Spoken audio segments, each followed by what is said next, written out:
Assalamualaikum warahmatullahi wabarakatuh. Alhamdulillahirabbil alamin. Assalatu wassalamu ala asrofil anbiya wal mursalin wa ala alihi wa ashabihi ajmain. Amma ba'du. Apa kabar semua sahabat Sendra sekalian dimanapun sahabat berada? Ketemu kembali bersama Sendra ngobrol bareng tokoh Muslim Indonesia yang luar biasa dahsyatnya. Hari ini kita ngobrol dengan seorang ilmuwan Muslim yang luar biasa dahsyatnya. Biasanya kita ngobrol dengan tokoh ekonomi syariah, dengan artis Muslim, dengan petualang Muslim, Qori'ah internasional, berbagai macamnya. Tapi hari ini spesial. Saya akan ajak sahabat sekalian untuk ngobrol dengan seorang ilmuwan Muslim yang luar biasa hebatnya. Beliau merupakan Dr. Sri Wahyuni SAG, SHMAG, MHum. Wah, tokoh kita ini lahir di Ngawi, 7 Januari 1977. Wah, mirip dengan saya 77, atas bahaya nih. Nah, beliau adalah Wakil Dekan 3 atau Bidang Kemahasiswaan dan Kerjasama Fakultas Syariah dan Hukum UIN Sunan Kalijaga, Yogyakarta. Wah, jauh tokoh kita ini berada di Yogyakarta. Nah, beliau merupakan dosen, penulis, dan peneliti hukum perdata internasional. Beliau ini merupakan salah seorang ilmuwan Muslim Indonesia yang ahli di bidang perdata hukum perdata internasional. Nah, sahabat Anda sekalian, yang menarik lagi, ya, beliau ini merupakan seorang santri, ya, santri pondok pesantren, alumni pondok pesantren Wali Songo Ngabar Ponorogo Jawa Timur, ke-29, ya, alumni 1995. Satu alumni dengan Ustadz Hendra, wah, satu angkatan, jadi luar biasa tokoh ini. Nah, tokoh ini juga merupakan tokoh yang kemudian menarik karena dia belajarnya, ya, itu luar biasa. Pernah kuliah di UIN Yogyakarta, Fakultas Syariah dan Hukum UIN Yogyakarta, pernah kuliah di Fakultas Hukum UGM, lalu kemudian di Universitas Islam Indonesia Yogyakarta juga, dan pernah juga melakukan riset kuliah di Eropa, di Jerman. Wah, luar biasa. Apa sih Ustadz hukum perdata internasional itu, Ustadz? Hukum perdata internasional itu adalah suatu hukum yang mengatur peraturan dan menentukan putusan hukum mana yang berlaku dalam hal terjadinya sengketa antara dua atau lebih orang dengan kewargaan negaraan yang berbeda-beda. Wah, lintas negara. Nah, hukum perdata internasional juga mempertanyakan di yurisdiksi mana sengketa itu harus diselesaikan. Hukum mana yang digunakan dalam penyelesaian sengketa tersebut? Hukum Indonesia atau hukum negara yang berkaitan? Lalu bagaimana penegakan terhadap hukum asing? Nah, sengketa yang menarik dalam hukum perdata internasional ini adalah ada hal perkawinan. Nah, umpama kalau kawin antar negara gimana nih? Perceraian antar negara, hak asuh anak antar negara. Enggak kalah menariknya adalah kontrak dagang dengan pihak asing. Wah, bagaimana dengan ekonomi Islam dan berbagai macamnya. Kita akan sapa ya tokoh kita hari ini yang luar biasa, perempuan hebat Indonesia, seorang doktor yang luar biasa, insya Allah mudah-mudahan menjadi profesor muda Muslim Indonesia. Beliau adalah Dr. Sri Wahyuni. Assalamualaikum, Bu Dokter, apa kabar? Salam, baik, alhamdulillah, ya? Kak. Waduh, lama ketemu dengan Bu Dokter ini, hanya ketemunya di media sosial, di Facebook dan berbagai macamnya ya. Tapi alhamdulillah hari ini kita bisa silaturahim virtual ya. Ini salah satu yang lagi tren hari ini, yaitu virtual. Semuanya sebuah virtual. Bu Dokter, ada banyak masyarakat bertanya sama Bu Dokter, apa kegiatan yang sedang Bu Dokter tekuni atau lakukan saat ini? Ya, saya sebagai dosen itu ya kerjaannya kan meneliti, mengajar, mengabdi, kan? Tridharma perguruan tinggi. Sehingga ya saya mengajar, apa yang saya ajarkan, hasil-hasil riset saya. Sehingga dosen itu peneliti yang mengajar, dia mengajar berdasarkan hasil-hasil risetnya. Begitu juga mengabdi ke masyarakat berdasarkan hasil-hasil risetnya, atau dari pengabdian bisa jadi riset, kemudian untuk ngajar. Nah, ini. Nah, tapi di samping ngajar juga saya dari dulu kan aktivis nih, Kak. Ya. Sehingga kita juga alhamdulillah di kampus itu kayaknya ruangan saya tuh pindah terus, nggak pernah tetap, nggak pernah berkantor di ruang dosen. Saya takdirnya dari dulu jadi pejabat gitu. Keren. Jadi setiap berapa tahun atau setahun, kadang pernah itu 3 tahun naik jabatan 3 kali. Wah, tahun 2014 saya Sekprodi S1 Perbadian Mazhab di Syariah Fakultas Syariah dan Hukum. Kemudian 2015 naik jadi Kaprodi S2 Hukum Islam Fakultas Syariah dan Hukum. 2016 naik jadi Wakil Dekan 3 nih. Nah, insya Allah sebentar lagi jadi dekan. Kalau nggak nanti jadi rektor UIN Yogyakarta insya Allah. Amin. Ya, masih junior. Waduh, luar Menunggu biasa. takdir. Seorang santri yang luar biasa ya, luar biasa dahsyatnya. Nah, Bu Dokter, masyarakat juga bertanya sama Bu Dokter Sri, kapan mulai tertarik belajar dan berbagi ilmu hukum perdata internasional ini? Perjalanan belajar saya itu unik, Ah. zigzag dari berbagai bidang. Jadi waktu kecil, saya flashback, waktu kecil itu saya eksak banget karena brand seorang yang pintar itu kan yang pintar matematika. Matematika, kemudian fisika gitu ya. Sehingga saya dulu waktu kecil itu malah sering ngapal saya suka dengan astrologi. Saya pengen jadi astronot, tapi astrologi itu adanya di IPB jauh. Nah, tapi kemudian ini perdebatan di keluarga saya, NIM saya dari kecil itu biasa tertinggi di daerah saya gitu ya. Sehingga perdebatan di keluarga itu saya mau diarahkan ke SMA atau ke pesantren. Karena apa? Lingkungan saya lingkungan santri di Jawa Timur kan. Sehingga akhirnya ya udah saya kuat di pesantren. Nah, itulah yang merubah haluan saya. Saudara saya banyak di IPB, di Unibrau, di Setan. Nah, sementara saya masuk pesantren gitu. Sehingga di situ saya agak mungkin ilmu eksaknya agak kurang, walaupun sebenarnya dulu waktu di Ponorogo, kakak mungkin nggak tahu ya, dulu kata Pak Yudi, NIM saya itu tertinggi di Ponorogo, lebih tinggi dari keren. Wah, Man 1 gitu. Waktu itu saya masih ingin ngejar eksak, saya mendaftarkan dulu namanya UMPTN ya, itu pengennya malah kedokteran, nggak tahu, saya lupa dengan astrologinya. Waktu kecil pengennya jadi astrologi gitu. Di pesantren malah jadi bendahara umum ya, seingat saya menjadi bendahara umum. Nah itu latihan bisnisnya. Saya latihan bisnis di situ. Waduh. Jualan di kantin gitu. Jadi luar biasa. Ya, nah akhirnya saya ganti haluan ketika saya mentok. Nah ini nih ya buat nanti anak-anak muda. Sebenarnya kita punya cita-cita itu kadang bisa berubah. Yang penting kita tekuni ya kita jadi gitu. Saya pertama pengen jadi astrologi, tapi kemudian saya masuk pesantren, saya masih ini ngejar eksak, saya masuk kedokteran nggak lulus, maksudnya ikut tes di kedokteran nggak lulus, akhirnya apa? Ya saya ke Jogja, kalau di IAIN, UIN itu kan favoritnya di Fakultas Syariah, sehingga saya masuk Fakultas Syariah. Tapi cita-cita saya nggak berhenti. Ketika saya masuk Fakultas Syariah, belajarnya kan hukum Islam, hukum positif, ya mungkin 50%, sehingga waktu itu ya saya masih punya keinginan untuk lulus S1 nih. Saya pengennya kan pengen merasakan kuliah di UGM lah ya. Akhirnya saya ngambil S2 di UGM hukum perdata. Nah, kemudian di UIN itu saya kuliah 2 karena yang di UIN saya keterima dengan beasiswa. Dulu saya lulus Fakultas Syariah itu lulus S1 saya wisuda terbaik tercepat. Sehingga saya dapat beasiswa. Berapa tahun? Kalau boleh tahu berapa tahun pada saat lulus di UIN? Ya 3 tahun berapa bulan 4 tahun kurang. Wah, lah. Keren. Memang rata-rata mahasiswa S1 menyelesaikan 4 tahun, bisa selesai 3 tahun. Wah, keren, top banget. Terus setelah dapat beasiswa? 4 tahun kurang lah, 4 tahun kurang ya, hampir. Ya dulu saya masih kena 166 SKS, kalau sekarang bisa lebih cepat. Karena saya lulus tercepat terbaik, saya dapat beasiswa S2 di UIN-nya, di IAIN-nya. Jadi udah kuliah gratis nih.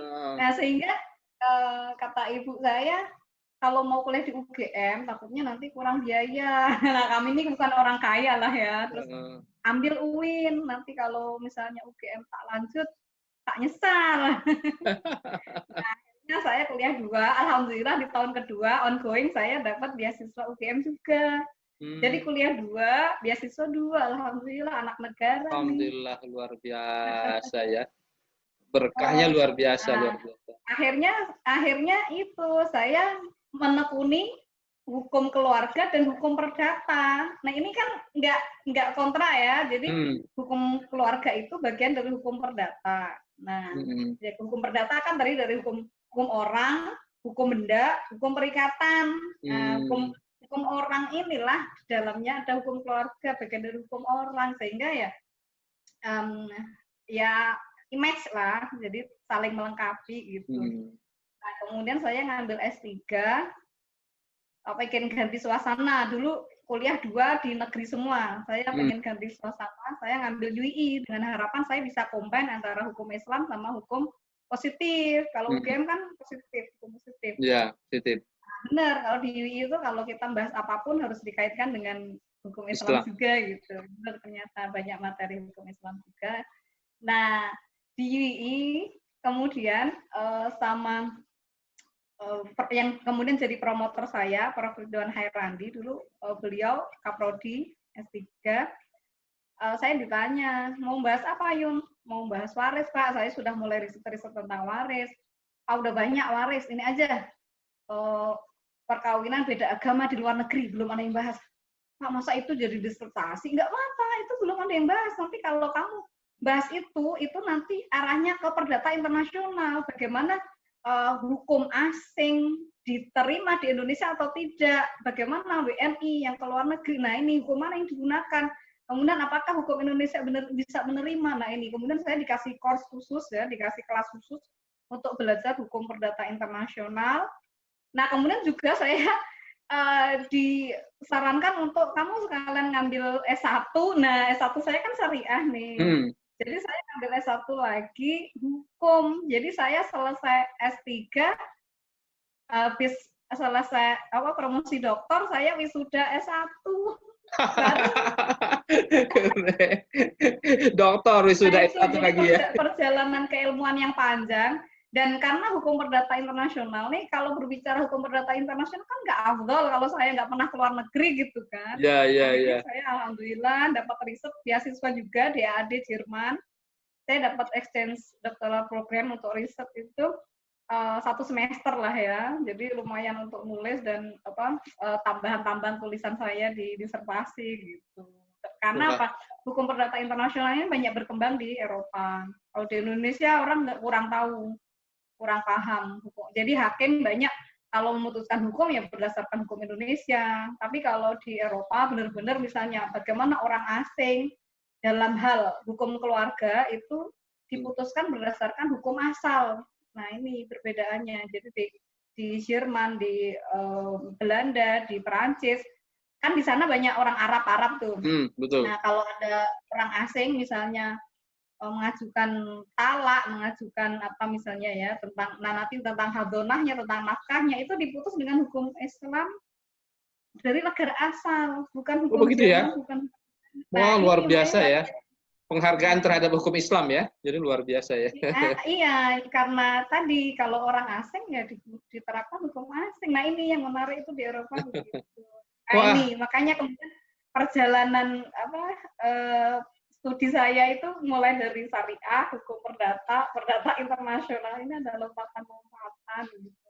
Tapi saling melengkapi, semuanya kan saling melengkapi. Ya, saling ada melengkapi. Hukum keluarganya, ada hukum perdata. Dan alhamdulillah jadi akhirnya kan hukum keluarga insya Allah ya tahu, hukum perdata itu ya bisnis tahu. Nah, terus hukum internasional dan perdata internasional tahu. Gitu. Wah, luar biasa ilmunya, luar biasa. Dahsyat seorang santri yang kemudian belajar hukum perdata internasional, hukum keluarga dan berbagai macamnya. Wah, luar biasa. Dengan beasiswa lagi, prestasi yang luar biasa, dahsyat. Bu Dokter, masyarakat juga bertanya, ada nggak kiat atau kunci sukses belajar hukum perdata internasional ini? Hukum perdata internasional ini, kalau di Indonesia itu agak kurang dikenal ya, karena ya tadi banyakkan para praktisi hukum ini ya selalu menerapkan hukum Indonesia gitu. Apa yang ada di otaknya hukum Indonesia, bahkan hakim-hakim juga mungkin banyak nggak tahu. Nah, makanya kemudian ini perlu trik sendiri. Saya jujur, di UGM itu pertama ngambil hukum perdata internasional dapat C. Karena nggak pahamnya. Nggak nyangka kalau sekarang saya menekuni itu, sampai istilahnya teori-teorinya hafal gitu ya. Karena memang ya di-create untuk menekuni itu sama. Artinya jangan pernah putus asa ya, meskipun dapat C, kemudian bangkit ya. Jadi benar-benar mana literaturnya banyak bahasa Inggris kan, literaturnya banyak bahasa Inggris. Jadi bener-bener kemudian saya sampai risetnya di Eropa, ya asik sih, cuman ya tadi bener-bener kita harus menekuni. Jadi gini, bagi saya suatu yang baru itu menjadi challenge. Itu kalau kita apa ya nggak mau move on dari apa yang kita punya, itu nggak akan berkembang gitu. Jadi challenge-nya di situ. Karena ini suatu yang baru yang saya harus tekuni, ya saya konsentrasi. Akhirnya apa ya tadi kan, jalan-jalan untuk menuju ke perdata internasional saya dapat, tapi perdata internasionalnya dapat gitu. Dan promotor saya bilang saya dokter kelima dalam bidang perdata internasional, nggak banyak. Dan profesornya itu baru ada satu dulu udah meninggal, Sudarko Gautama yang punya berjilid-jilid. Nah, ini sekarang sudah lektor kepala, sebentar lagi. Gitu. Ini sudah lektor kepala, insya Allah sebentar lagi calon profesor hukum perdata internasional Indonesia. Insya Allah, amin. Amin. Ya, mohon doa teman-teman. Jadi kuncinya sederhana ya. Jadi merasalah kurang, merasalah kita ini butuh, dan kemudian ada tantangan, dan kemudian pada akhirnya ada tantangan untuk menekuni hal yang baru gitu. Siap. Nah, masyarakat juga bertanya, ada nggak pesan nih kira-kira untuk generasi milenial yang sedang atau sedang belajar hukum perdata internasional nih? Kan generasi milenial ini generasi yang berubah ya, dari kebiasaan kita masa lalu yang suka membaca, sekarang berubah menjadi kebiasaan yang suka menonton video dan berbagai macamnya. Apa sih pesan Bu Dr. Sri untuk generasi milenial ini kira-kira hari ini yang sedang belajar hukum perdata internasional? Iya, kalau yang khusus untuk yang sedang belajar hukum perdata internasional, biasanya untuk S1 ada 2 SKS ya, itu rumit ya, memang rumit, banyak istilah-istilah bahasa Itali, bahasa asing, ya ditekuni aja. Karena apa? Sebagai penegak hukum nanti, jangan sampai kita tidak tahu hukum mana yang harus diterapkan ketika kita menghadapi orang asing. Apalagi sekarang kan era global nih, arus migrasi ini luar biasa, bagaimana Indonesia membuka 150 sekian negara bebas visa misalnya. Nah, ini potensial. Belum lagi cross border yang lain, kemudian juga jalur ekspor impor, semuanya ini kontrak dagang sebagainya sudah internasional. Kemudian sekarang itu rata-rata orang semua punya paspor kan. Nah, berarti kita semuanya melakukan perbuatan hukum perdata internasional, sehingga ini potensi kasus perdata internasional ini mungkin akan sangat meningkat gitu. Bahkan harus dikembangkan keilmuan itu, termasuk bagaimana kontrak dagang dengan perusahaan asing. Nah, ini.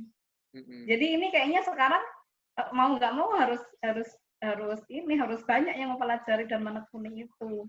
Cuman satu hal ya, secara umum yang saya ingin pesan pada adik-adik, kalau kita punya tujuan atau cita-cita itu bukan ending. Ternyata dalam proses perjalanan itu ada suatu yang mungkin itu nggak tercapai, ternyata apa? Kita belok arah. Nah, ini belok arah. Yang penting apa? Kita menekuni apa yang kita lakukan itu ya jadi gitu. Sukses lah. Wah, itu. Jadi kadang satu cita-cita gagal, tapi ternyata apa? Kita sukses di bidang lain, dan itu ngalir gitu. Nggak perlu patah hati gitu. Pertanyaan berikutnya, ada nggak kira-kira buku atau media sosial yang bisa diikuti oleh masyarakat untuk bisa lebih dekat belajar hukum perdata internasional ini bersama Bu Dr. Sri? Kalau buku ada nggak kira-kira nih yang bisa dipelajari? Saya nulis buku itu ya tadi karena keilmuan saya itu zigzag, jadi saya nggak monoton hukum perdata internasional. Ada satu terkait hukum perbandingan hukum itu yang transplantasi hukum. Nah, mungkin ini agak asing di Indonesia ya istilah ini. Legal transplant atau transplantasi hukum, pengaruh hukum barat dalam pembaharuan hukum di negara hukum Islam di negara Muslim. Ada itu, bisa diakses di Gramedia. Kebetulan buku-buku saya di kampus, karena ini lama lockdown saya nggak ke kampus. Nah, kemudian disertasi saya juga terbit itu, dan banyak teori hukum internasional.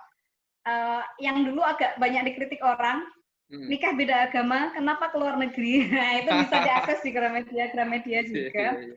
Nah, kemudian ini yang ada di rumah tadi saya cari, ini hukum keluarga, ini hasil riset lapangan saya. Terakhir saya suka menekuni hukum dalam versi sosiolegal. Jadi bagaimana praktek hukum di masyarakat kemudian dikaji secara yuridis. Dan teori-teori sosial, jadi mix antara hukum dan teori sosial gitu. Kemudian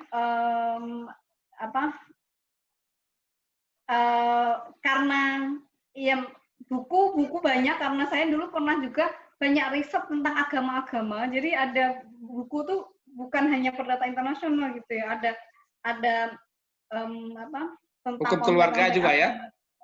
Tentang hukum keluarga juga banyak. Madura yang dulu bakar-bakaran itu saya tulis juga, bara di Pulau Garam. Ada juga itu hasil riset tentang agama-agama itu, karena nggak bisa saya jurnalkan karena saya orang hukum, akhirnya saya terbitkan menjadi buku-buku gitu, hasil-hasil riset. Cuman semuanya ada di kampus, nggak bisa saya tayangkan. Tapi teman-teman dapat mengakses. Nah, karena sekarang eranya digital, apalagi masa lockdown kan kita ditutup banyak online ya, daring ya. Jadi saya bikin materi-materi kuliah online, itu biasa saya fotokan bukunya apa, risetnya ini gitu. Itu ada di, bisa klik channel kami. Apa namanya? Safir Bahari. Safir Bahari. YouTube nih, YouTube. Ya, YouTube. Nah, di YouTube. Coba boleh Bu Dokter bilang channelnya, apa nama channelnya? Safir Bahari. Nah, sahabat-sahabat silakan ya, like, subscribe, dan follow ya. Mudah-mudahan mendatangkan keberkahan untuk Bu Dr. Sri dan juga keluarga dan juga banyak intelektual Muslim lainnya. Di channel Safir Bahari itu banyak teori tentang hukum perdata internasional dan juga seri hukum keluarga perkawinan itu kemarin. Nah, terakhir baru 2 minggu ini karena liburan saya nggak ngajar untuk materi hukum. Saya bikin video belajar bahasa Arab dari dasar banget ala pesantren kita. Wah, jadi keren. Bisa langsung tahap bismillah Arabiyah. Saya sudah lihat, luar biasa, keren. Saya sudah lihat, luar biasa bermanfaat, luar biasa. Jadi ya biar bisa diakses banyak orang gitu kan. Gitu. Kalau Facebook, Bu Dokter, Sri, Facebooknya apa namanya, bisa diikuti? Sri Wahyuni, cuman nama Sri Wahyuni ini kan pasaran sekali. Nanti saya tulis IG, nanti. IG aja. Kalau IG ya Instagram? Nah, kalau IG Sri Wahyuni FSH Winsuka. Sahabat-sahabat silakan follow ya, boleh silakan follow Instagramnya Bu Dr. Sri Wahyuni. Mudah-mudahan nanti ada banyak ilmu yang bisa sahabat peroleh, bisa belajar. Iya, terutama di YouTube itu banyak kajiannya. Nah, silakan sahabat-sahabat follow ya. Kemudian jangan lupa like dan subscribe YouTube Dr. Sri Wahyuni ini. Nah, atau ada lagi Bu Dokter, dicari dari YouTube Dr. Sri Wahyuni nanti muncul. Wah, luar biasa, keren. Terakhir, Bu Dokter, saya ingin bertanya juga, pernah nggak dalam perjalanan Bu Dokter belajar, terutama tentang hukum perdata internasional, pernah nggak merasa down, pesimis, ya Allah kok begini sih, nggak sesuai antara konsep dengan kenyataan, pernah nggak sih dalam perjalanan belajar ini?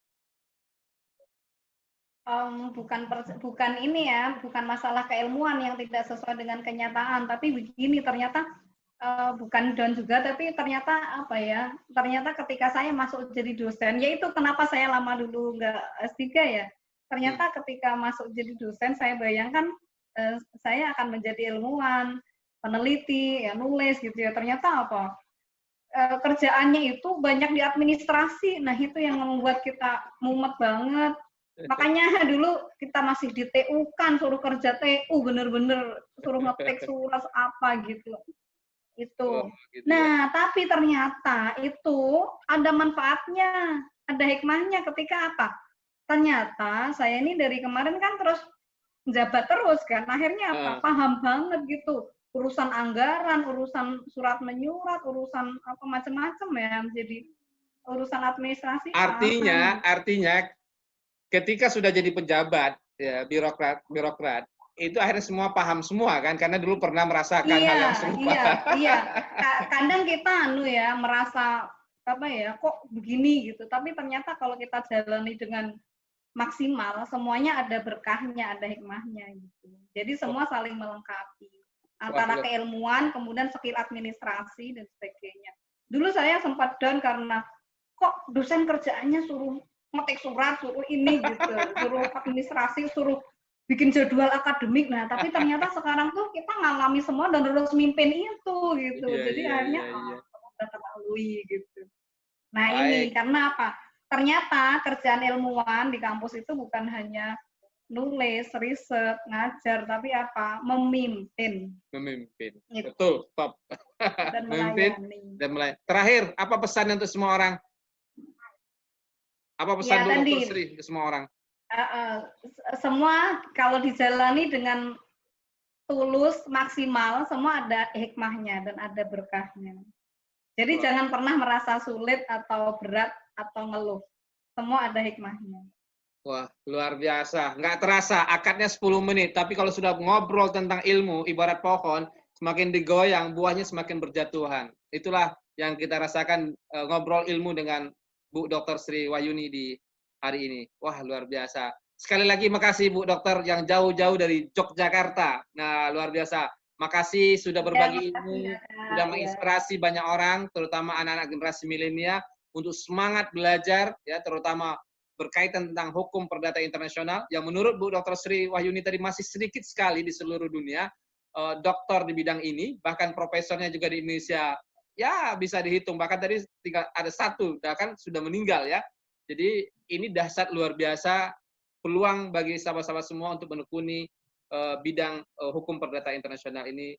Nah, belajar banyaklah dengan Bu Dr. Sri Wahyuni yang luar biasa produktif ini.